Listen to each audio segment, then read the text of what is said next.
Malaysia থেকে সোহাগ ভাই তার ছেলের জন্য একটা পাখি অর্ডার করেছিলেন, যেটা রিসিভ হবে হচ্ছে কাশীনাথপুর পাবনা থেকে, এবং কাশীনাথপুরে সীমান্ত সরকার এই পাখিটাকে রিসিভ করবেন।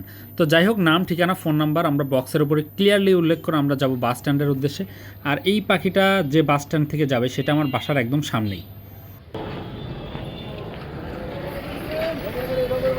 ও স্যার, কাশীনাথপুরে একটা পার্সেল ছিল, ও দাঁড়াই থাকে ওখানে, সমস্যা নেই।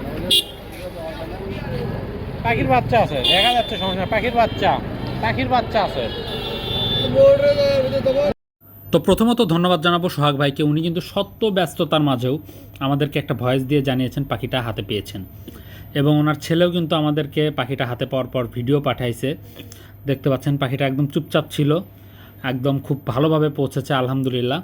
তো যাই হোক, তার ছেলের জন্য এবং তার এই নতুন পাখিটির জন্য অনেক অনেক শুভকামনা এবং অনেক অনেক দোয়া রইল।